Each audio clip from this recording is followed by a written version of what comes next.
ഇന്ന് നമ്മുടെ അനന്തക്കാട് റിലീസായിട്ടുണ്ട്. നിങ്ങൾ എല്ലാവരും കണ്ടു വിചാരിക്കുന്നു.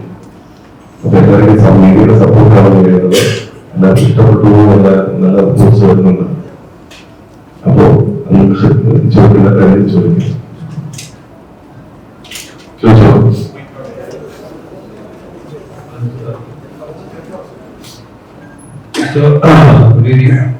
വളരെയധികം സന്തോഷമുണ്ട്. ഇപ്പോഴും റിലീസിന് മുമ്പ് നിങ്ങൾ വളരെയധികം സപ്പോർട്ട് ചെയ്ത് അത് മാക്സിമം റീച്ച് ചെയ്യാനുള്ള എല്ലാ ഓൾ ഓപ്പർച്യൂണിറ്റീസ് നിങ്ങൾ തന്നിട്ടുണ്ടായിരുന്നു. സോ അതിന് വളരെ വളരെ നന്ദി. ഇപ്പോൾ ഇത് പടം റിലീസായി നല്ല റിപ്പോർട്ട്, നല്ല ഒരു വെരി ഹൈ ഒപ്പീനിയൻ ഫിലിമായിട്ട് വന്നിട്ടുണ്ട്. Making wise, story wise, screenplay, writing wise എല്ലാ ഡിപ്പാർട്ട്മെന്റിലും ഭയങ്കരമായിട്ട് ഒരു റിപ്പോർട്ട് വന്നിട്ടുണ്ട്. So very happy. സോ നിങ്ങൾ ഇതിന് ശേഷം ഇത്തരത്തിലുള്ള എപ്പോഴും സപ്പോർട്ട് ചെയ്ത പോലെ ഇനിയും സപ്പോർട്ട് ചെയ്യുന്നത് റിക്വസ്റ്റ് ചെയ്യാം. Thank you. നമസ്കാരം.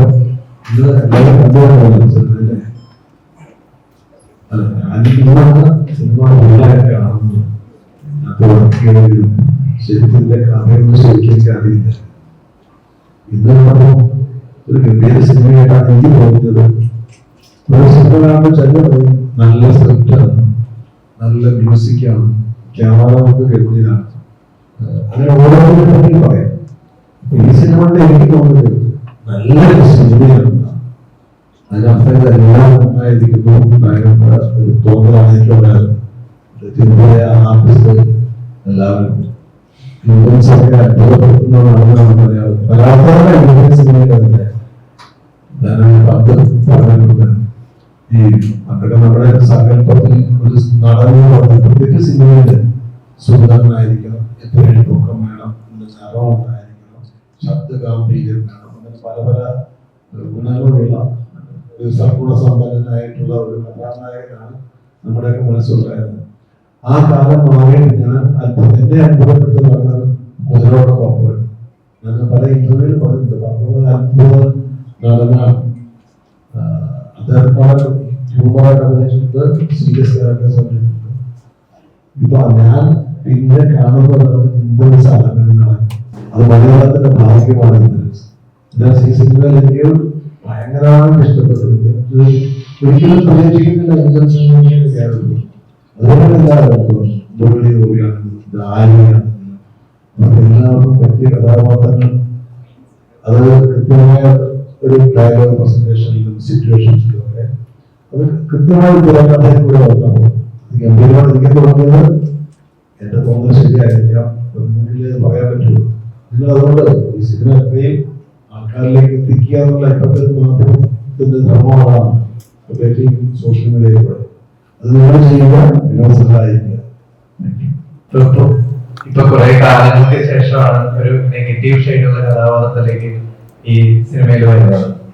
അപ്പൊ അങ്ങനെ പെട്ടെന്ന് ആ ഒരു ഇതിലേക്ക് വന്നു കഴിഞ്ഞപ്പോ, കുറെ കാലങ്ങൾക്ക് ശേഷം പഴയ ആ ഒരു വില്ലൻ സ്വഭാവം എടുത്തു കഴിഞ്ഞപ്പോ എങ്ങനെ ഉണ്ടായിരുന്നു?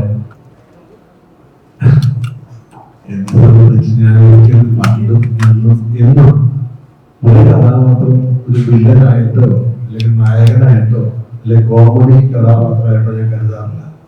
ഞാൻ ക്യാരക്ടർ എന്ന് വെച്ചാൽ ആ ക്യാരക്ടർ എന്താണെന്നുള്ളത് ഞാൻ വിശ്വസിക്കുന്നു. അയാള് എന്താണ്, അയാളുടെ ധർമ്മം എന്താണ്, അയാളുടെ സ്വഭാവം എന്താണ്, അതിനെ ബേസ് ഞാൻ ചെയ്യുന്നത്. അതിനകത്ത് എനിക്ക് അതിനകത്തൊരു ഞാൻ നന്മ ചെയ്യുന്ന കഥാപാത്രം പ്രത്യേക സുഖമോ മോശമായിട്ടുള്ള കഥാപാത്രത്തിൽ പോലുള്ള വിഷമമൊന്നുമില്ല. ഞാൻ നല്ല ക്യാരക്ടർ ചെയ്യുമ്പോഴുള്ള സന്തോഷമാണ് എനിക്കുള്ളത്. ഇതുപോലെ വിശാഖപുരത്തിന് ഇതുപോലുള്ള പൂക്കളായിട്ടുള്ള ഒരു പൊളിറ്റീഷ്യൻ അതെങ്ങനെയായിരിക്കും? മാത്രമല്ല ഞാൻ ഇങ്ങനത്തെ പല കഥാപാത്രവും ചെയ്തിട്ടുണ്ട്. അതിൽ നിന്നൊക്കെ വ്യത്യസ്തമാക്കാൻ ഇത് എങ്ങനെ വ്യത്യസ്തമാക്കാൻ ഞാനൊരു ഈ ക്യാൻവാസ് തന്നെ, ഈ ക്യാൻവാസിൽ എന്തൊക്കെ മാറ്റം വരുത്താൻ പറ്റും? എന്റെ കയ്യും കാര്യം എല്ലാം ഒപ്പൊക്കെ തന്നെ അല്ലേ. പിന്നെ മാക്സിമം ഞാൻ ശ്രമിച്ചിട്ടുണ്ട്. അത് എത്രമാത്രം ഉണ്ടെന്നുള്ളത് നിങ്ങൾ വിലയിരുത്തുക. ഞാൻ കഥാപാത്രങ്ങളെ കാണുന്നതാണ്, വില്ലനായിട്ടോ നായകനായിട്ടോ കോമഡിയായിട്ടോ. പക്ഷെ ക്യാരക്ടർ അതെന്താ, അയാൾ എങ്ങനെയാണ്, അയാൾ അങ്ങനെയായിരിക്കും, ഇങ്ങനെയായിരിക്കും, അതാണ് ഞാൻ ആലോചിക്കുന്നത്. ഞാൻ അങ്ങനെയാണ് പ്രവർത്തിക്കാൻ ശ്രമിക്കുന്നത്. ഡയറക്ടർ ഈ സിനിമ എടുക്കാൻ നേരത്ത് ഏറ്റവും സംശയം ഇത് ജനങ്ങളിലേക്ക് എത്തുമ്പോൾ അത് ഏതെങ്കിലും തരത്തില് ഒരു കണക്ട് ആവാതെ വരുമോ എന്നുള്ള ഒരു സംശയം എപ്പോഴെങ്കിലും ഉണ്ടായിട്ടുണ്ടോ, അല്ലെങ്കിൽ മാറി ചിന്തിക്കേണ്ടതായിട്ടുള്ള ഏതെങ്കിലും സിറ്റുവേഷൻസ് ഉണ്ടായിട്ടുണ്ടോ? ഇതിന്റെ സ്ക്രിപ്റ്റ് പൂർണ്ണമായിട്ട് തീർത്തതിന് ശേഷമാണ് നമ്മൾ തുടങ്ങുന്നത്. അപ്പോൾ സിനിമയുടെ ടോട്ടാലിറ്റിൽ എനിക്ക് അങ്ങനെ ഒരു ഡൗട്ട് ഉണ്ടായിട്ടില്ല. സിനിമയുടെ ആദ്യം മുതൽ അവസാനം വരെ അതിന്റെ ഒരു കണക്ഷനെ കുറിച്ചോ ടോട്ടാലിറ്റി ഇല്ല. പക്ഷെ കണക്ട് ആവുമ്പോൾ വിചാരിച്ച ചില സീക്വൻസുകളുണ്ട്. ഇപ്പോ ഇതിനകത്തുള്ള ബിഗിനിലുള്ള യാത്രാ സീക്വൻസ്, അത് ഞാൻ അറ്റൻഡ് ചെയ്യുന്ന ഫസ്റ്റാണ്, അങ്ങനെ ഒരു അറ്റൻഷൻ. അതിനുശേഷം ഇന്റർവൽ ബെഞ്ചിലുള്ള ഒരു സീക്വൻസ് ഉണ്ട്, കാടുകൾ വെച്ചിട്ട് ഷൂട്ട് ചെയ്തത്. അപ്പൊ അതൊക്കെ കുറച്ച് സ്ട്രെയിൻ എടുത്തും അത് വളരെ സൂക്ഷ്മതയോടും ഷൂട്ട് ചെയ്ത സീക്വൻസുകളാണ്. അപ്പൊ അതൊക്കെ വാർ സീക്വൻസ് ആയാലും ഇന്റർവൽ ബെഞ്ച് സീക്വൻസ് ആയാലും അത് CG വന്നതിന് ശേഷം അറിയുക എത്രത്തോളം അത് കറക്റ്റ് ആവുകയുള്ളൂ. പിന്നെ നമ്മൾ ഓൾമോസ്റ്റ് അത് കുറെ കാടുകളെ ഒറിജിനൽ CG ഒക്കെ സപ്പോർട്ട് മാത്രമാണ്, മാക്സിമം ഒറിജിനലായിട്ടാണ് അത് ഷൂട്ട് ചെയ്തിട്ടുള്ളത്. കാടുകളെയൊക്കെ കൊണ്ടുവന്ന് ഷൂട്ട് ചെയ്തിട്ടുള്ളത്. അതിൽ തുടക്കത്തിൽ കുട്ടികളെ വെച്ച് ഷൂട്ട് ചെയ്യുമ്പോൾ സീക്വൻസിൽ അതെല്ലാം കുറച്ച് അത് ഷൂട്ട് ചെയ്ത ഔട്ട്പുട്ട് അങ്ങനെ ഒരു ടെൻഷൻ ഉണ്ട്. പക്ഷെ അത് മാക്സിമം അത് നോക്കി ചെയ്തു സക്സസ് ആയെന്ന് തോന്നുന്നു. ഇന്ദ്രൻസേട്ടനിലേക്ക് എത്താനുള്ള ഒരു പ്രധാന കാരണം എന്തായിരുന്നു? ഇതിനകത്ത് കുറെ ചില കഥാപാത്രങ്ങള് സ്ക്രിപ്റ്റ് സ്റ്റേജിൽ തന്നെ സ്ക്രിപ്റ്റ് തുടങ്ങുന്നതിനകത്ത് കഥ ഏകദേശം ഒരു കഥയുടെ രൂപമാവുന്ന സമയത്ത് തന്നെ ഈ ക്യാരക്ടർ ഇല്ലാതെ ചെയ്യണം എന്ന് തീരുമാനമായ കുറെ കഥാപാത്രങ്ങളുണ്ട്. അതിലെ ഏറ്റവും പ്രധാനപ്പെട്ട ഒരാൾ ഇന്ദ്രൻസേട്ടനാണ്. കൃഷ്ണൻകുട്ടി എന്ന് പറയുന്ന ഒരു കഥാപാത്രം എഴുതി തുടങ്ങുന്നതിന് മുന്നേ തന്നെ കഥാരൂപത്തിലാവുമ്പോൾ തന്നെ ഇന്ദ്രൻസേട്ടൻ വേണമെന്ന് ഞങ്ങൾക്ക് നിർബന്ധമുണ്ടായിരുന്നു. അങ്ങനെ ഞങ്ങൾ ഇന്ദ്രൻസേട്ടനെ വിളിച്ചു. അങ്ങനെ ഇന്ദ്രൻസേട്ടനിലേക്ക് വരുന്നത്. അപ്പോ എന്റെ സെക്ഷൻ ഷൂട്ടിംഗ് തുടങ്ങുമ്പോൾ ഇപ്പൊ സിനിമ കണ്ടതുകൊണ്ട് പറയാം, ഈ ഷൂട്ടിംഗ് തുടങ്ങി കുറച്ച് കഴിയുമ്പോൾ തന്നെ ഇന്ദ്രൻസേട്ടന്റെ ക്ലൈമാക്സ് സീക്വൻസുകളും അതൊക്കെ ഷൂട്ട് ചെയ്യുമ്പോൾ എനിക്ക് ഇന്ദ്രൻസേട്ടനെ വെച്ച് ചെയ്യാൻ കുറച്ച് വിഷമമുണ്ടായിരുന്നു. കാരണം ഇന്ദ്രൻസേട്ടൻ ഫിസിക്കലി കുറച്ച് കഷ്ടപ്പെട്ടിട്ടുണ്ട് അതിനൊക്കെ വേണ്ടി. ആ വീഴുന്ന സീക്വൻസും ആ ഫയർ ചെയ്യുന്നതും CG സപ്പോർട്ടല്ല, അത് മാക്സിമം അത് ഗൺഫയർ എല്ലാം അങ്ങനെ വെച്ചിട്ട് ഷൂട്ട് ചെയ്തേക്കുന്നതാണ്. ബുള്ളറ്റ് എല്ലാം നെഞ്ചിൽ വെച്ച് ഷൂട്ട് ചെയ്യുന്നതാണ്. അപ്പൊ അതൊക്കെ ചെയ്യിപ്പിക്കാൻ കുറച്ച് വിഷമമുണ്ടായിരുന്നു. പക്ഷെ അത് ഇന്ദ്രൻസേട്ടൻ ഒരിക്കലും അത് നോന്നോ എനിക്ക് ചെയ്യാൻ പറ്റില്ല എന്നും ഇന്ദ്രൻസേട്ടൻ ഒരുപാട് അതിനെ കഷ്ടപ്പെട്ടിട്ടുണ്ട്.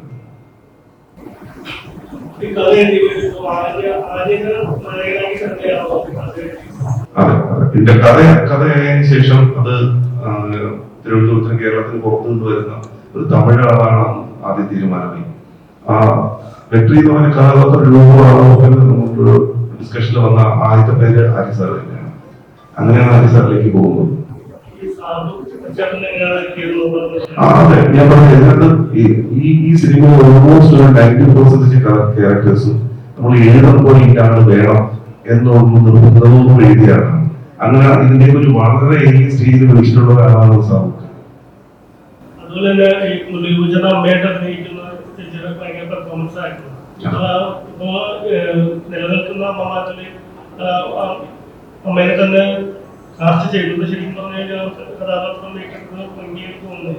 അതെ, ആ അമ്മ രണ്ട് കാര്യങ്ങളാണ്. ഒന്ന്, ആ ഏജിലുള്ള ഒരു അമ്മ അതുപോലെ ഒന്ന് വേണം. രണ്ട്, നമ്മൾ അവിടെ വയ്ക്കാൻ ഫോട്ടോ വയ്ക്കാൻ തീരുമാനിച്ചത് സത്യൻ സാറിന്റെ ഫോട്ടോയാണ്.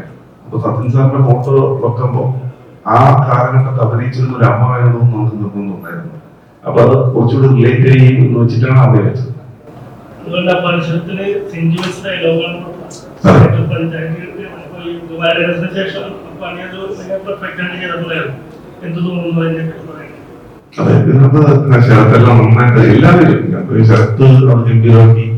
അതുപോലെ ഇതിനകത്തുള്ള ഓരോരുത്തരും അത് ആ ക്യാരക്ടേഴ്സ് അതാണ് ഞാൻ പറയുന്നത്. നമ്മൾ എഴുതുന്ന സമയത്ത് നമുക്ക് ഇന്ന ആളെ വേണമെന്ന് തീരുമാനിച്ചിരുന്നതുകൊണ്ട് തന്നെ അവരെയൊക്കെ ഓൾമോസ്റ്റ് എനിക്ക് കിട്ടുകയും ചെയ്തു. എല്ലാവരും 90% മേലിൽ അവരെ തന്നെ കിട്ടുകയും ചെയ്തു. അതുകൊണ്ടാണ് അത് എഴുതിയൊരാൾ ചിലപ്പോ ആ ആളെല്ലാം വേണ്ടിയിരുന്നെങ്കിൽ ചിലപ്പോൾ പറ്റില്ല. ശരത്തൊക്കെ ഇതിന്റെ ഏരിയ സ്റ്റേജിൽ ഇതിനകത്ത് ഇന്നയാണ്. ശാന്തിയിലേക്ക് ക്യാരക്ടർ ഭയങ്കര പവറുള്ളതായിരുന്നു. അപ്പോ ശാന്തിയിലേക്ക് ശാന്തി തന്നെയായിരുന്നു.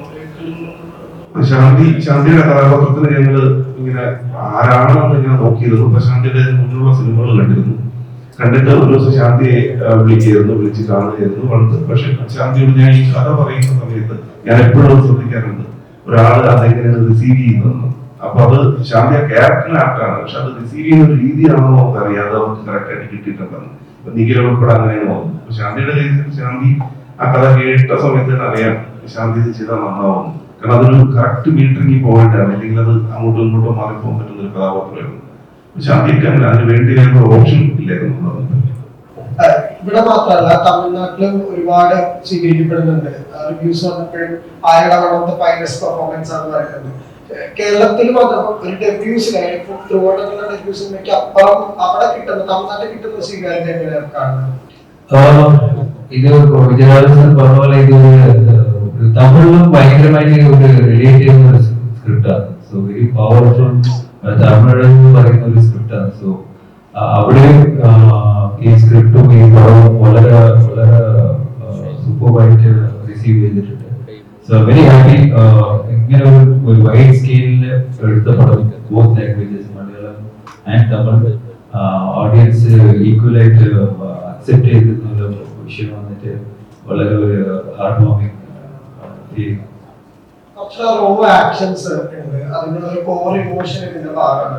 അപ്പൊ ഈ പെർഫോം ചെയ്യുമ്പോൾ എങ്ങനെയാ അതിനൊരു ഇന്റൻസിറ്റി കൊണ്ടുവരാൻ പറ്റിയത്? കാരണം ഈ രണ്ട് ലാംഗ്വേജസിലും വർക്ക് ചെയ്യാം, യൂണിവേഴ്സൽ സബ്ജക്ട് ആണെങ്കിൽ കൂടെ കുറച്ച് ചുറ്റും എല്ലാവരും കുറച്ച് പുതിയ ആൾക്കാരാണോ താങ്കൾ മുമ്പ് വർക്ക് ചെയ്തിട്ടില്ലാത്ത ആ ഇന്റൻസിറ്റി എങ്ങനെ ശരിക്കും കൊണ്ടുവരാൻ? ആക്ച്വലി ഷൂട്ട് ചെയ്യുമ്പോൾ ഡയറക്ടർ ഇൻപുട്ട് ഇല്ലാതെ മുരളി സാർ എപ്പോഴും ഷൂട്ടിങ്ങിലുണ്ടാവും. സോ മുരളി സാർ വന്നിട്ട് മുരളി സാർ വന്നിട്ട് പെർട്ടിക്കുലർ എക്സ്പ്രഷൻ അല്ലെങ്കിൽ പെർഫോം ചെയ്യുമ്പോൾ എനിക്ക് കുറച്ചുകൂടി ഇന്റൻസിറ്റി വേണം, അല്ലെങ്കിൽ ഈ ക്യാരക്ടർ എങ്ങനെയാണ് ബിഹേവ് ചെയ്യുന്നത് പറഞ്ഞിട്ട് ഒരു ഹാഫ് ആൻ അവർ ഫുൾ ആ ക്യാരക്ടറെ കുറിച്ച് തിരിച്ച് എനിക്ക് ഒരു ക്ലാസ് എടുക്കും. സോ ഒരു സീൻ കുറിച്ച് ചെയ്യുമ്പോൾ അതിനെ കുറിച്ചുള്ള ബാക്ക് സ്റ്റോറി പടത്തിൽ കാണിക്കാത്ത കുറെ ബാക്ക് സ്റ്റോറി, അവന്റെ ക്യാരക്ടർ അവൻ എന്തായിരുന്നു അതൊന്നും പടത്തിലില്ല. But for my understanding for me to perform better. So ഈ മോട്ടി ചേട്ടൻ വന്നിട്ട് നിറയെ ഇൻപുട്സ് ചെയ്യുന്നത്. So it was easy for me. So ആ ഇതെല്ലാം എന്റെ മൈൻഡിൽ വെച്ചിട്ട് when I'm performing it helped me a lot. So director and Gopi sir, I think with their inputs and our support, I think I could see myself as a different person in the film. നൂറ്റിനാല് ദിവസം shoot ചെയ്തിട്ടുണ്ടെന്നൊരു post ഇട്ടിട്ടുണ്ടായിരുന്നു.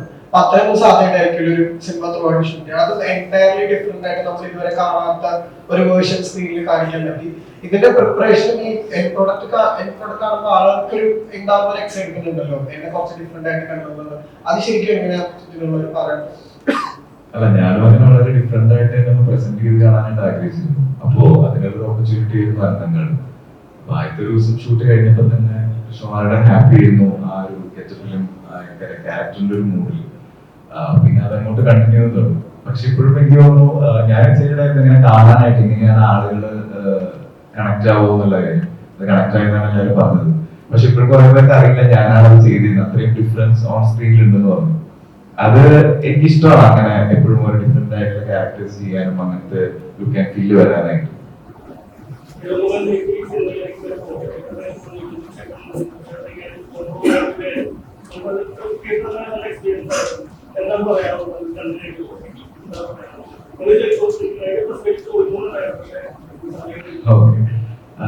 അല്ല, ഞാൻ ഞങ്ങളുടെ മുമ്പ് work ചെയ്തിട്ടുണ്ട്. അപ്പൊ ഞങ്ങൾക്ക് ഒരു പരിചയം ഓൾറെഡി ഉണ്ടായിരുന്നു. മുരളീശ്വരോട് ആദ്യമായിട്ടാണ്.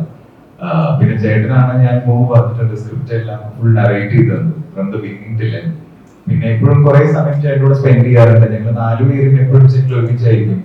അപ്പൊ ഒരു 1-2 ദിവസം കഴിഞ്ഞപ്പോ തന്നെ ആ ഒരു നിങ്ങൾ സിനിമയിൽ കാണുന്ന ഒരു ബോണ്ടിങ് ഓൾറെഡി ഉണ്ടായി. അപ്പൊ ഞങ്ങൾക്ക് ഒരു സീനിന്റെ ഇടയിൽ അങ്ങനെ ബിൽഡ് ചെയ്യേണ്ട ഒരു ആവശ്യം വന്നില്ല. അപ്പൊ അങ്ങനെയാണ് ഞങ്ങൾ ആ ക്യാരക്ടേഴ്സിനെ ബിൽഡ് ചെയ്തത്.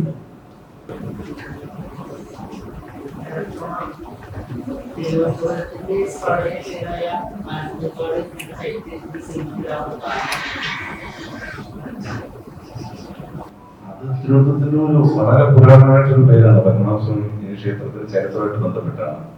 അപ്പൊ ഇത് സ്ക്രിപ്റ്റ് എഴുതുന്ന സമയത്തെ അങ്ങനെ ഒരു പേരിലേക്ക് പോയതാണ്. 2, അതിനകത്തൊരു ഇന്നർ ലെയറിൽ പറയുന്ന കാര്യം ആ കഥാപാത്രങ്ങളുടെ ഉള്ളിലുള്ള വന്യതയും അതിന്റെ നന്മയും തിന്മയും ഉണ്ട്. അതാണ് അതിന്റെ ഇന്നലെ പറയുന്നത്. പക്ഷേ ഇതിന്റെ ഒരു എഴുത്ത് സമയത്തെ തിരുവനന്തപുരമായതുകൊണ്ട് തിരുവനന്തപുരത്തിന്റെ ഒരു സുധാരണമായ പേര് അന്തർഗാണ് അതിലേക്ക് വരികയും ഞാൻ അങ്ങനെ അത്ര നല്ലവനായ ഒരാളൊന്നുമല്ല. നെഗറ്റീവ് ഷെയ്ഡ്സ് അത് എനിക്ക് വരുന്നത്. അത് എന്തുകൊണ്ടാണ് എന്ന് എനിക്ക് അറിയില്ല. എന്നെ ഒരു ഗൃഹനാഥനായിട്ടൊക്കെ കാണാൻ ആളെ വിഷമമായിരിക്കും. അത് ചേർന്നില്ല. ഈ സിനിമ പിന്നെ കൃഷ്ണകുമാരനെ വിളിച്ച് കഥ പറഞ്ഞു തുടങ്ങി. അപ്പൊ ഞാൻ ചോദിച്ചതാണ് എന്റെ എവിടെ തുടങ്ങി എവിടെ അവസാനിക്കുമെന്ന് ചോദിച്ച് പറഞ്ഞു തുടങ്ങി. കുറച്ച് കഴിഞ്ഞപ്പോൾ ഞാൻ പറഞ്ഞു മതി, എനിക്കിനി എന്റെ സാധനം മാത്രം മതി. കാരണം ഇതില് എനിക്ക് ഈ കഥ പറഞ്ഞ സമയത്ത് ഇതൊരു വലിയ സാഗര, ഒരു കഥ പോലത്തെ ഒരു കഥയായിട്ട് തോന്നി. അതിങ്ങനെ ഇലങ്കയിൽ നിന്ന് തുടങ്ങി ശ്രീലങ്കയിൽ നിന്ന് തുടങ്ങി ഇങ്ങനെ യാത്ര ചെയ്ത് നമ്മുടെ നോർത്ത് ഇന്ത്യയിലും ഒക്കെ എത്തി നിൽക്കുന്ന ഒരു സിനിമയാണ്. അതൊരു ജേർണിയാണ്. അപ്പൊ തിരുവനന്തപുരത്തിന്റെ ഈ പഴയകാല ഒരു ഗുണ്ട സാമ്രാജ്യവും അവിടുത്തെ ഒരു വിഭാഗത്തിന് എങ്ങനെ ടൂളായിട്ട് പൊളിറ്റീഷ്യൻസ് യൂസ് ചെയ്തു എന്നുള്ളത്, അതിലേക്ക് കടന്നു വരുന്ന ഒരു ശ്രീലങ്കൻ തമിഴ്, അതൊരു തിരുവനന്തപുരത്തിന് തമിഴ്നാട്ടിന് തമ്മിലുള്ള ഒരു ഭയങ്കര കണക്ഷൻ ഉണ്ട്. ഒരു ചരിത്രപരമായ കണക്ഷൻ, ഭാഷാപരമായ സാംസ്കാരികപരമായിട്ട്. അപ്പം അതെല്ലാം കൂടെ ചേർന്ന് എനിക്ക് തിരുവനന്തപുരത്തിന്റെ ഒരു വേറൊരു സത്തായിട്ട് എനിക്ക് തോന്നി. അപ്പൊ അതൊക്കെ ചെറിയ കഥാപാത്രമാണ് ഞാൻ ചെയ്തിട്ടുള്ളത്. എന്നോട് പറഞ്ഞ് ഇതൊരു നിങ്ങളെ ഒരു ടൂളായിട്ട് യൂസ് ചെയ്ത് കഥയുടെ കഥാഗതിയെ മാറ്റിവിടാനുള്ള കഥാപാത്രങ്ങൾ സ്ഥാപിച്ച് ചെയ്യണമെന്ന് പറഞ്ഞ് അങ്ങനെ ചെയ്തത്. തെക്കൻ വടക്കൻ തെക്കനോട് മുട്ടുമ്പോൾ സൂക്ഷിക്കണം എന്നുള്ളൊരു ഡയലോഗിന് ഒരു ഉത്തരം പറയുന്നുണ്ട്. അത് ഭയങ്കര അടിപൊളിയായിരുന്നു. തെക്കനോട് മുട്ടുമ്പോൾ സൂക്ഷിച്ചു മുട്ടുമോ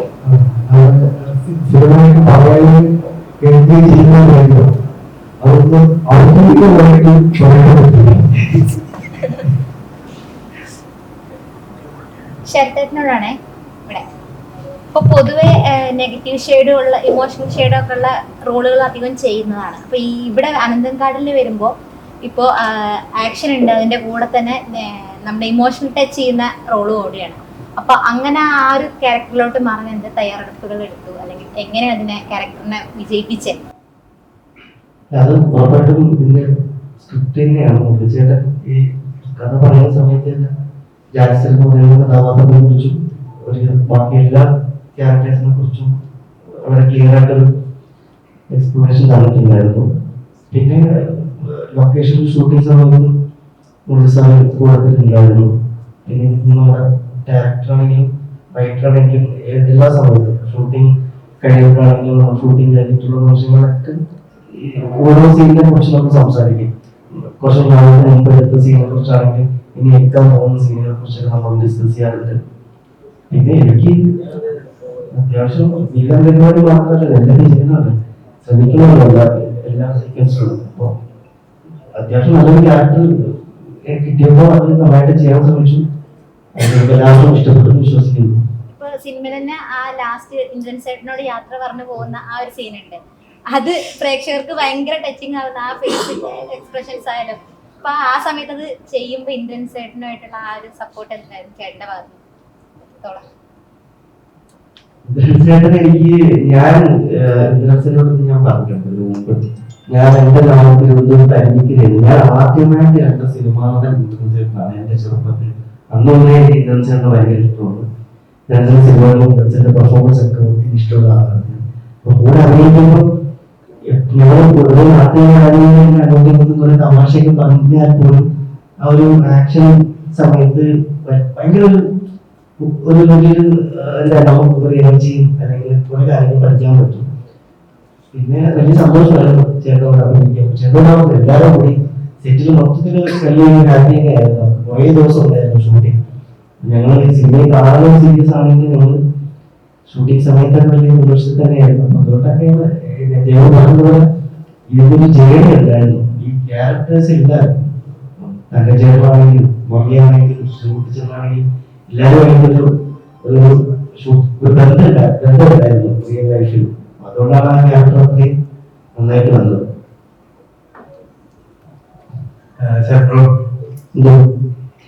അതായത് ഇപ്പം മുരളിയേട്ടൻ സൗജന്യത്തിന്റെ ഒരു സ്ക്രിപ്റ്റ് എന്ന് പറയുന്നത് തന്നെ നമുക്കൊരു സാധാരണ ഒരു പ്രേക്ഷകനെ സംബന്ധിച്ചിടത്തോളം ഒരു കണക്കൂട്ട് എന്തെങ്കിലുമൊക്കെ അതിനകത്ത് വ്യത്യസ്തമായിട്ട് കാണും. ആ സ്ക്രിപ്റ്റിൽ എന്തെങ്കിലുമൊക്കെ ഇവിടെ മാറ്റി മറിക്കാനായിട്ട് എന്തെങ്കിലും ചിന്തകൾ ഉണ്ടാവും, അല്ലെങ്കിൽ എന്തെങ്കിലും വിവാദങ്ങൾ ഉണ്ടാവും എന്നൊക്കെ പ്രതീക്ഷിക്കുന്ന വരുന്നുണ്ട്. ആ ഒരു സ്ക്രിപ്റ്റ് വായിച്ചപ്പോ അതുപോലെ ഒരു ഫീലിങ്സ് തോന്നിയിരുന്നോ? ഉറപ്പായിട്ടും എന്റെ കാര്യത്തിനെ കുറിച്ചാണോ? അതാണെങ്കിൽ അതിനകത്ത് ഉറപ്പായിട്ടില്ല. ചേട്ടൻ എന്നോട് സിനിമയുടെ കാര്യം നമ്മൾ സംസാരിക്കുന്ന സമയം തൊട്ട് ഞാൻ ശരിക്കും വലിയ സന്തോഷിച്ചു. കാര്യം എന്തായാലും ഒരു നല്ലൊരു കഥാപാത്രമായിരിക്കുന്നത്. അപ്പൊ അതെങ്ങനെ ചെയ്യണം, അതിനു വേണ്ടിയിട്ട് നമുക്ക് ഡ്രമ്മ് എന്നോട് അതിനോട് പറഞ്ഞിട്ടുണ്ടായിരുന്നു മസ്റ്റായിട്ട് ഡ്രമ്മ് പഠിക്കണമെന്ന് പറഞ്ഞിട്ടുണ്ടായിരുന്നു. ഞാനൊരു 3 മാസത്തോളം എടുത്തിട്ട് ഡ്രമ്മ് പഠിച്ചു. ഓരോ വീക്കെൻഡ് ഡ്രമ്മ് പഠിച്ച വീഡിയോസ് ഡയറക്ടറിനും വിളിച്ചിട്ടും ഞാൻ അയച്ചു കൊടുക്കും. അത് ഓക്കെ ആണെങ്കിൽ തിരിച്ച് ഒന്ന് ശ്രമിച്ചു നോക്കും. സ്റ്റിക്ക് ഇറക്കുന്ന എങ്ങനെയാണ് ശ്രമിച്ചു നോക്കും. ജാക്സൺ ഇതേ രീതിയാണ് ജാക്സന്റെ ബോഡിയിലേക്ക് ഒരേ സമയത്ത് ഫണ്ണും ഒരേ സമയത്ത് പെട്ടെന്ന് വയലന്റ് ആവും, പക്ഷെ ഒരേ ഏറ്റവും പാവവും. അപ്പൊ അങ്ങനെ ഒരു ആക്ടറെ സംബന്ധിച്ച് അങ്ങനെയുള്ള കുറെ ക്ലാസ്സുകൾ കിട്ടുന്ന ഒത്തിരി നല്ലതാണ്. അപ്പൊ അതുകൊണ്ടാണ് ഈ ക്യാരക്ടർ അത്രയും എനിക്ക് ഇഷ്ടപ്പെട്ട് ചെയ്യാൻ സാധിച്ചത്, നിങ്ങൾക്ക് ഇഷ്ടപ്പെട്ടത്. അതുപോലെ സൗജന്യം ഒരു പരിധി വരെ നമ്മുടെ കുറ്റവാളികളായിട്ട് അതായത് കുറ്റവാളികളായിട്ട് ഒരു സമയത്തുണ്ടായിരുന്നതാണ്. അവര് എത്ര മാറാൻ ശ്രമിച്ചാലും മാറാൻ പറ്റാത്ത ഒരു സമൂഹം നമുക്കിവിടെയുണ്ട്. അതേപോലെ തന്നെ എന്തെങ്കിലുമൊക്കെ ഒരു ബാക്ക്ഗ്രൗണ്ട് വെച്ചിട്ട് അവർക്ക് അവരെ ഒരു പോർട്രേറ്റ് ചെയ്യുന്ന ഒരു രീതിയുണ്ട്. ഇപ്പൊ സൗജന്യത്തിൽ എത്ര തന്നെ ഞാൻ കഴിഞ്ഞു കഴിഞ്ഞാൽ പോലും പേര് പറയുമ്പോൾ തരികയുടെ പഴയ ആ ഒരു പ്രോഗ്രാമിന് ആ പേര് അതിന്റെ കൂടെ ചേർന്ന് പോയ ഒരു സമയമുണ്ട്. അപ്പൊ അതിന് ആ ഒരു വ്യൂവിനോട് എങ്ങനെയാണ് പറഞ്ഞു വന്നപ്പോഴേ ഈ റിപ്പർ ചന്ദ്രൻ എന്ന് പറഞ്ഞിട്ടൊരു കുറ്റവാളി ഉണ്ടായിരുന്നു.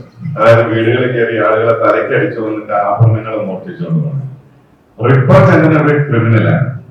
തരികിട സാർ ഒരു ആർട്ടിസ്റ്റാണ്. തരികിട എന്ന് പറയുന്ന പ്രോഗ്രാമിന്റെ പേരാണ്. You are connecting entirely different points. Tharikida ഞാൻ ചെയ്തിരുന്നൊരു പ്രാങ്ക് ഷോ ആണ്. സൗത്ത് ഇന്ത്യയിലെ ഫസ്റ്റ് ടൈം പ്രാങ്ക് ഷോ ചെയ്തതാണ് ഞാൻ ടെലിവിഷന്റെ ചരിത്രത്തിൽ.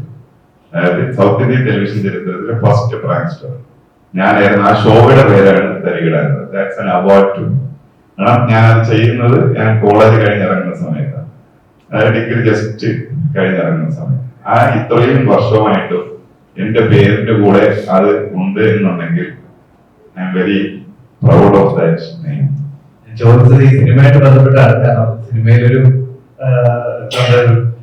സമാധാനപരമായിട്ട് ജീവിക്കാൻ ശ്രമിക്കുന്ന ഒരു കൂട്ടം ആൾക്കാരിലേക്ക് അവരുടെ പഴയ പേര് വരുന്നു എന്നുള്ള രീതിയിൽ വരുന്നുണ്ട്. ആ ക്യാരക്ടറിനെ എന്നെ കൃഷ്ണകുമാർ ഏൽപ്പിച്ച സമയത്ത് എന്നോട് പറഞ്ഞിരുന്നത് എല്ലാവിധ ക്രൂരതയും റൈസിസവും എല്ലാം കൂടെ ആറ്റി കുറുക്കിയെടുത്ത ഒരു ചെറിയൊരു പീസാണ്.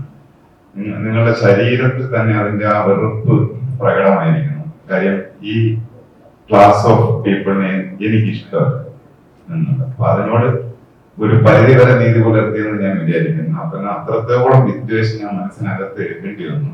അത് കാണിക്കും. അതിൽ കുറെ ഉണ്ടായിരുന്നു, കുറെയൊക്കെ അതിൽ നിന്ന് സിനിമയുടെ ഭാഗമായിട്ട് നീക്കം ചെയ്യപ്പെട്ടു. കുറെ സെൻസറുകാർ കളയാൻ സാധ്യതയുണ്ട്. കാര്യം കുറെ ഡയലോഗൊക്കെ സ്വന്തമായിട്ട് പറഞ്ഞോളാൻ പറഞ്ഞായിരുന്നു. അതൊന്നും ഒരിക്കലും സെൻസർ ബോർഡ് അംഗീകരിക്കത്തില്ല. അങ്ങനെയൊക്കെ അഭിനയിച്ചു പോയതാണ്. അതിന്റെ കൂടെ ഞാൻ നേരത്തെ പറയാൻ വിട്ടുപോയൊരു സാധനം, ഞാൻ ഈ സിനിമ മുഴുവനായിട്ട് കണ്ടത് ഇന്ന് ആണ്. ഞാൻ ഭയങ്കരമായിട്ട് ഇംപ്രസ്ഡ് ആയി.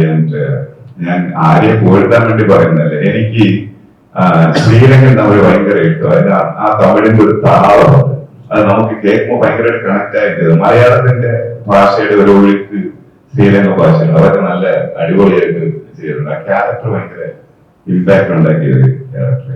സോ അതിന്റെ ഒരു പാർട്ടാൻ കഴിഞ്ഞാൽ എനിക്ക് ഭയങ്കര സന്തോഷം.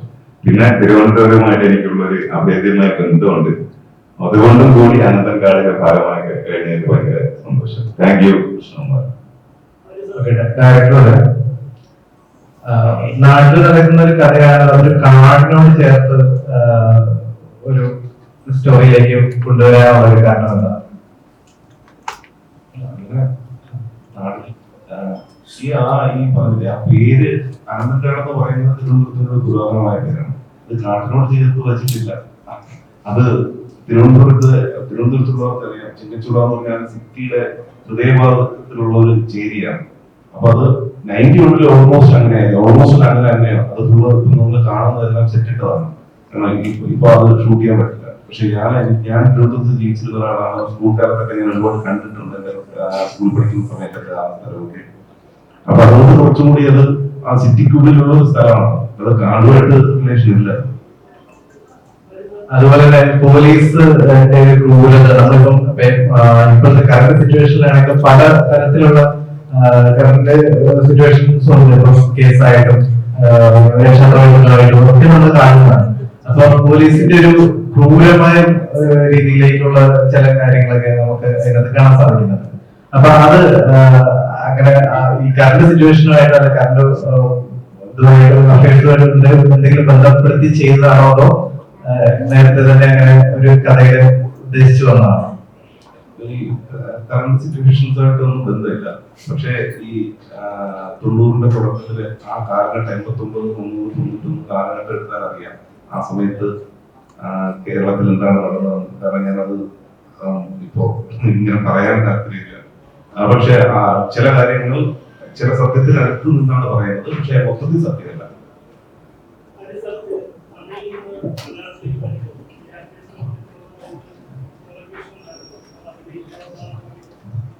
അഭിനയിക്കാനുള്ള ഒരു വ്യത്യസ്തത എന്തെങ്കിലും മലയാള സിനിമയിൽ കൺവിൻസ് ആകുമോ എന്നുള്ളൊരു പ്രശ്നം ഉണ്ടായിരുന്നു? ഇല്ല, പ്രശ്നമൊന്നുമില്ല. വളരെ സന്തോഷമായിരുന്നു. Vijayaraghavan everybody is so talented.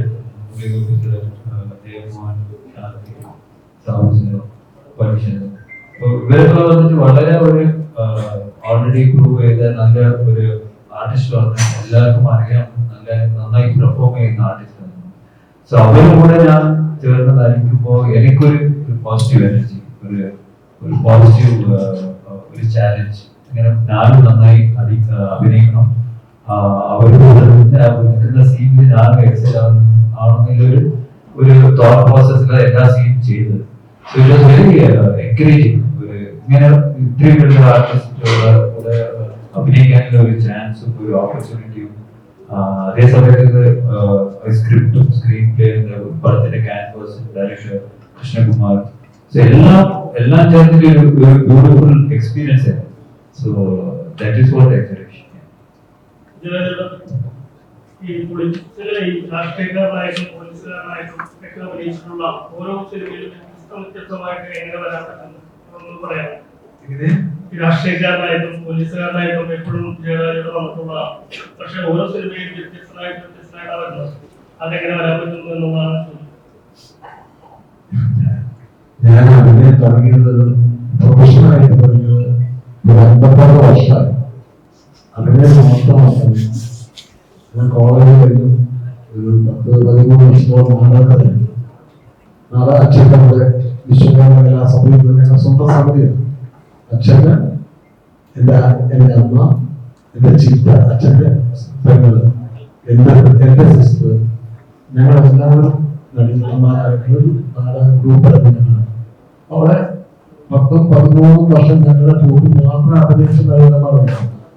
ഈ ഓരോ വർഷം ഓരോ നാടകം കളിക്കുമ്പോൾ എല്ലാവരും വ്യത്യസ്തമായ കഥാപാത്രങ്ങളാണ് ചെയ്യുന്നത്. അത് അച്ഛനാണ് ഡയറക്ട് ചെയ്തത്.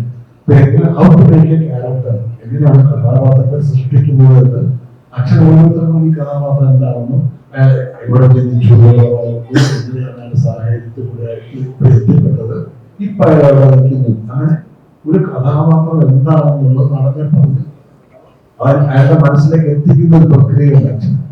ഇത് കണ്ടു നമുക്ക് കാണാൻ അത് ഞങ്ങളുടെ കൂടെയുള്ള പല നടികളാണ് അത്ഭുതകരമായിട്ടുള്ള കഥാപാത്രങ്ങൾ മാറുന്നത് ഞാൻ കണ്ടു. എക്സ്പീരിയൻസ് അത് വേറെ യൂണിവേഴ്സിറ്റി പോലും കിട്ടും ഞാൻ വിശ്വസിക്കുന്നില്ല. അദ്ദേഹത്തെ ഏറ്റവും വലിയ ഭാഗ്യം ഞാൻ ഉൾപ്പെടെയൊക്കെ നല്ലതായിട്ട് കഴിച്ചതും അങ്ങനെ ഒരു നാടക ഗ്രൂപ്പിൽ പ്രവർത്തിക്കാൻ പറ്റും. ഇത്രയും മലയാളത്തിലെ മിക്ക നടികളുമാണ് നാടകന്മാരെ അച്ഛൻ അങ്ങനെയുള്ള അനവധി നടികളുണ്ടാണ് മലയാളത്തിൽ. ഇവരെല്ലാം ഞങ്ങളുടെ നാടക ഗ്രൂപ്പിൽ അഭിനയിച്ചതാണ്. അവരൊക്കെ അത്ഭുതകരമായി കഥാപാത്രങ്ങളെ സൃഷ്ടിക്കുന്നത് ഞാൻ കണ്ടിട്ടുണ്ട്. അതായത് എങ്ങനെയാണ് കഥാപാത്രങ്ങൾ ആ ആളല്ലത് എന്ന് തോന്നുന്ന രീതിയിലുള്ള മാറ്റമാണ് അവർ സൃഷ്ടിക്കുന്നത്. അപ്പൊ അത് കണ്ടു വളരാനുള്ള ഭാഗ്യം എനിക്കുണ്ടായി. പിന്നെ സിനിമയിൽ വന്നപ്പോൾ ഞാൻ 23 സിനിമയിൽ വളരെ സജീവമായിരുന്നു. അപ്പൊ 43 വർഷം സിനിമ മാത്രമാണ്. ഈ ഇത്രയും വർഷം വളരെ വ്യത്യസ്തരായ ക്യാരക്ടേഴ്സ്, ഇതുപോലുള്ള സ്ക്രിപ്റ്റ് റൈറ്റേഴ്സ്, അവരുടെ കൂടെയൊക്കെ വർക്ക് ചെയ്യാൻ പറ്റി. മമ്മൂട്ടി, മോഹൻലാൽ, നടന്മാരുടെ കൂടെ അഭിനയിക്കാൻ പറ്റി. അപ്പൊ എനിക്കും പറ്റിയത് അതാണ് വ്യത്യസ്തമായ കഥാപാത്രങ്ങൾ അഭിനയിക്കാൻ പറ്റി. അതെത്രയും വ്യത്യസ്തമാക്കാൻ പറ്റുമോ അത്ര വ്യത്യസ്തമാക്കാൻ ശ്രമിച്ചു. അതുകൊണ്ട് ഞാനൊരു കഥാപാത്രത്തെ അഭിനയിക്കുന്നത് എന്റെ മോഹം കൊണ്ടല്ല ഞാൻ അഭിനയിക്കുന്നത്, എന്റെ മനസ്സുകൊണ്ട് ഞാൻ ആ കഥാപാത്രമാകാൻ ശ്രമിക്കും. അത് എത്രമാത്രം ഭംഗിയാണെന്നുള്ള ചിലതൊക്കെ വിചാരിക്കുന്നത് പറ്റിയല്ല.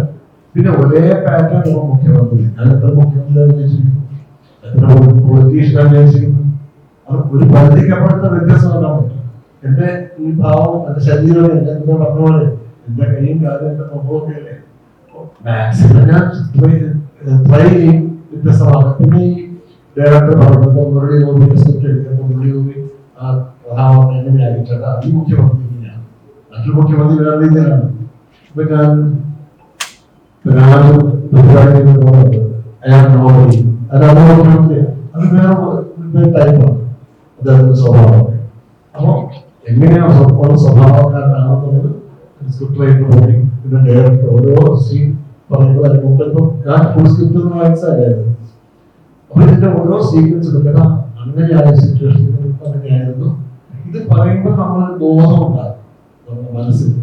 അപ്പൊ മനസ്സാണ് ഇതെല്ലാം പ്രവർത്തിക്കുന്നത്. ഇങ്ങനെയുള്ള ആൾക്കാരോട് പ്രവർത്തിക്കാൻ പറ്റുന്നുള്ളതാണ് അത് ശാരീരികമായിട്ട് കൂടെ അഭിനയിക്കുന്നത്. വലിയ ഭാഗ്യമാണ്.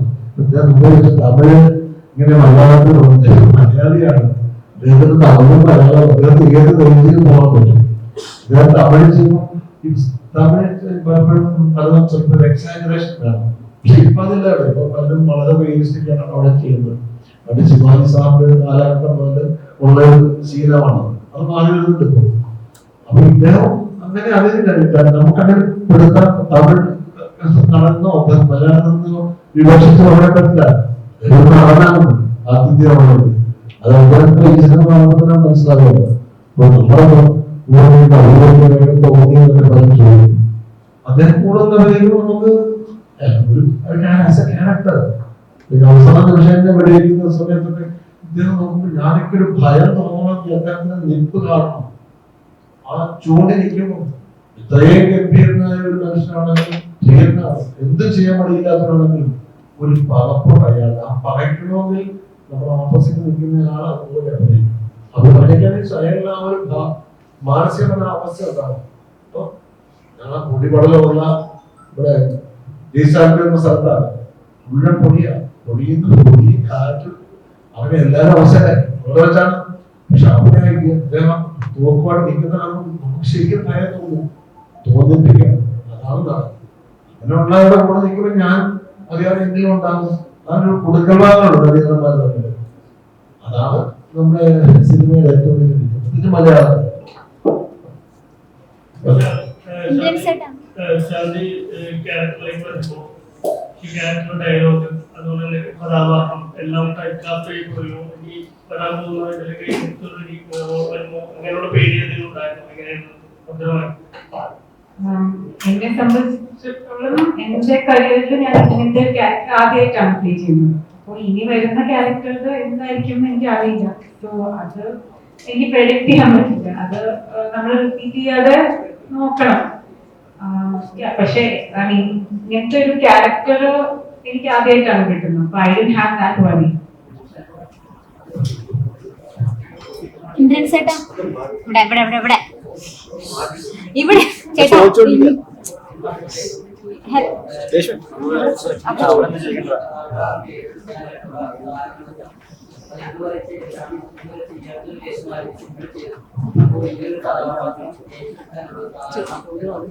അത് തന്നെയാണ് കാരണം. എല്ലാ ആക്ടേഴ്സിനും ആഗ്രഹം ഉണ്ടാവുമല്ലോ നമ്മൾ മുമ്പ് ചെയ്യാത്ത ഒരു കഥാപാത്രത്തിനെ അവതരിപ്പിക്കണം.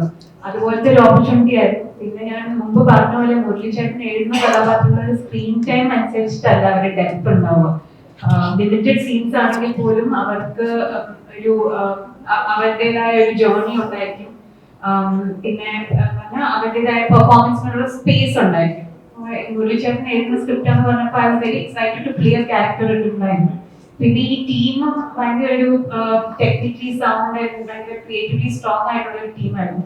എന്നെ സംബന്ധിച്ചിടത്തോളം ഞാൻ ചെയ്തത് വെച്ച് ഏറ്റവും കമേഴ്ഷ്യൽ പടമാണ് അത്. ഏറ്റവും ബിഗ് ബഡ്ജറ്റ് ലാർജ് ക്യാൻവസിലുള്ള പടമാണ്. എനിക്ക് സൗത്ത് ഇന്ത്യൻ ഇൻഡസ്ട്രിയിലെ കുറെ ആക്ടേഴ്സിന്റെ കൂടെ വർക്ക് ചെയ്യാൻ കിട്ടിയ ഒരു ഓപ്പർച്യൂണിറ്റി ആയിരുന്നു. അപ്പോൾ അതുകൊണ്ടാണ് ഞാൻ എക്സൈറ്റഡ് ആയിട്ട് ഇത് സ്വീകരിച്ചത്. ഇന്ത്യൻ സൈഡിനോടാണ്. അപ്പൊ ഇതുവരെ ഇന്ത്യൻ സൈഡിനെ നമ്മൾ ഇത്രയും മാസമായിട്ട് കണ്ടിട്ടില്ല. അപ്പൊ ഈ ഒരു സ്ക്രിപ്റ്റ് വന്നപ്പോ അല്ലെങ്കിൽ ഈ കഥ കേട്ടപ്പോ ഈ ക്യാരക്ടർ തന്നിലേക്ക് വന്നപ്പോ എന്തായിരുന്നു തോന്നിയത്? വേറെ ആരുടെയോ കഥ മാറി പറയുകയുള്ളൂ വിചാരിച്ചു. കാരണം മുരളി സാറ് വിളിച്ചിട്ട് അപ്പം വലിയ സംഭവം ഒരുമിച്ച് പണം ചെയ്യണമെന്ന് പറഞ്ഞതാണ്. ഒരു വലിയ സാധനം വരുന്നുണ്ട് ചേട്ടാ, അത് വലിയ പടമാണ്, ചേട്ടൻ വലിയ കാര്യമാണ്, ചേട്ടൻ കൂടെ നിൽക്കണം. കാരണം അതിന് മുമ്പുള്ള പടത്തിലൊക്കെ അറിയിച്ചിട്ടുണ്ട്. പക്ഷെ അതിനൊക്കെ ഉള്ള ഒരാളും ചുമ്മാ നടന്നു പോയാലും ആ കാണാൻ അതിനൊരു അർത്ഥം ഉണ്ടാകുന്നതായി അതുകൊണ്ട് അങ്ങനെയുണ്ട്. പിന്നെ ഒരു ദിവസം പെട്ടെന്ന് കൃഷ്ണകുമാർ വിളിക്കുന്നു, ചേട്ടനോടെ ഞാൻ ചെന്നു. കഥ പറഞ്ഞ ഗംഭീര കഥ. ഞാനത് നോക്കിയിട്ട് എനിക്ക് തന്ന ഒരു വേഷമില്ല. അപ്പൊ തീരാൻ കഴിയുമ്പോഴത്തേക്കും പറഞ്ഞു ഇത് കൃഷ്ണകുട്ടിയാണ്. കുറെ നേരം ഞാൻ ഉണ്ടാകുന്ന ഇരുന്നു മാറിപ്പോയതാണോ കൃഷ്ണകുട്ടി. പിന്നെ അതിനെ ഒരു ആർത്തി കൊണ്ട് ഞാൻ വലിയ സന്തോഷത്തിലായി. പക്ഷെ ഷൂട്ടിംഗ് എടുക്കുന്നതും കറക്റ്റായി. ഷൂട്ടിംഗ് തീർന്നപ്പോഴത്തേക്കും നമുക്കൊക്കെ വെച്ച് ഒരുപാട് ബുദ്ധിമുട്ട് സാറിന് അതുപോലെ ബുദ്ധിമുട്ടുണ്ടായിട്ടില്ല. കാരണം ഒരുപാട് വർക്ക് തന്നെ അജയ് സാർക്ക് കിടന്ന് പാടുപെടുമ്പോൾ ഞങ്ങൾ മാറി കാര്യം നിന്ന് കഴിച്ചുകൊണ്ടിരിക്കുക. നമുക്ക് ഇഷ്ടംപോലെ സമയം കിട്ടിയിട്ടുള്ള ദിവസമായിരിക്കും. അതുകൊണ്ട് തന്നെ ഓരോ സീനും നമ്മൾ ഒരുമിച്ചുള്ള സീൻ നേരത്തെ എടുത്ത് വായിച്ചിട്ട് ഇതൊന്നും വരും ഇതൊന്നും നോക്കിയിരിക്കുക. അതിന്റെ ഒരു ടെൻഷൻ ആകാംക്ഷകൾ ഉണ്ടായിരുന്നു. പിന്നെ പണം വരുമ്പോൾ തീർന്നു കഴിഞ്ഞപ്പോഴത്തേക്ക് പിന്നെ അത് പുറത്തു വരുമ്പോൾ അഭിപ്രായം അറിയാമല്ലോ, അതിനു വേണ്ടിയുള്ള ഒരു കാത്തിരിപ്പായിരുന്നു. അത് ഇത്തിരി വൈകിയാണ് അതിന്റെ റിസൾട്ട് വന്നത്. വളരെ സമാധാനം തരുന്നതായിരുന്നു. ഒരു പ്രതീക്ഷ തോന്നി. ഞാൻ കാണാൻ പോലെ ശരീരം തോന്നി. കൃഷ്ണകുമാരി സാറിനെ ജയിച്ചതാണ്. ഒരുപാട് എന്റെ ശബ്ദത്തിലും ചലനത്തിലുമൊക്കെ എന്നെ ഒരുപാട് നിയന്ത്രിച്ചിട്ടുണ്ട്. എന്റെ ഒരു ദൈവാധീനം കൊണ്ട് ഞാൻ അങ്ങനെ വളരെ കൂട്ടിച്ചത് വീഴുന്നു എന്നുള്ളതാണ് ഇതിന്റെ ഒരു അർത്ഥമായിട്ട് ഞാൻ കാണുന്നത്. എന്തായാലും ഫസ്റ്റ് അറ്റംപ്റ്റ് സക്സസ് ആയി, ക്യാരക്ടർ വിജയിച്ചു. അപ്പൊ ഇനി അങ്ങോട്ട് ഞങ്ങൾക്ക് മാസമായിട്ട് പ്രതീക്ഷിക്കാമോ? ഉറപ്പായിട്ട് ഇനി ഞാൻ അറിയുന്നില്ല. ഇന്ന് തിയേറ്ററില് ഭയങ്കരമായി കയ്യടി വീണ കഥാപാത്രങ്ങളിൽ ഒന്നായിരുന്നു ഇന്ദ്രൻ ചേട്ടൻ ചെയ്ത ക്യാരക്ടർ. കാരണം ഇന്ദ്രൻ ചേട്ടന് പ്രതീക്ഷിക്കാൻ പറ്റാത്തൊരു മാസ് പെർഫോമൻസ്. അപ്പൊ ഇത് സ്ഥിരം ഗുണ്ടായിട്ട് കാണണമെന്നാണ്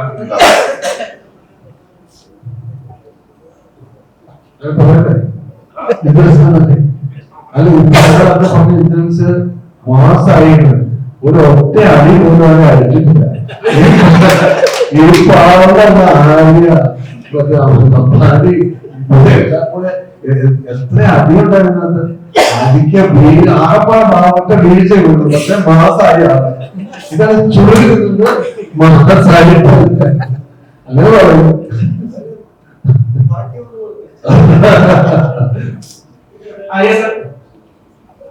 first of all welcome to Malayalam industry.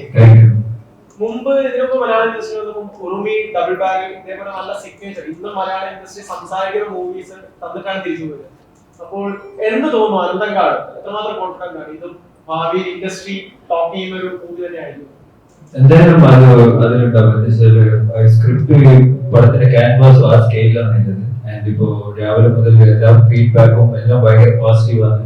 ഒരു അടിപൊളി പടം, ഒരു ഭയങ്കരമായ ഒരു മേക്കിംഗ് ഒരു പടം, നല്ല ഒരു ഇൻട്രസ്റ്റിംഗ് ആയ ഒരു സ്ക്രീൻ പ്ലേ, പവർഫുൾ ആണ് പെർഫോമൻസ്. സോ ഇങ്ങനെ വരുന്നത് വെരി റയർ. എല്ലാ ഡിപ്പാർട്ട്മെന്റിനെയും അപ്രീഷിയേറ്റ് ചെയ്ത് പറയുമ്പോൾ സാർ മുമ്പ് പറഞ്ഞ ഒരു നല്ല സിനിമ, ഗുഡ് സിനിമ, നോട്ട് ഓൺലി ക്യാമറ, മ്യൂസിക്, എല്ലാ ഡിപ്പാർട്ട്മെന്റിലും എക്സൽ ആയ ഒരു പടമാണ് ഈ അനന്തങ്കാട്. So very happy.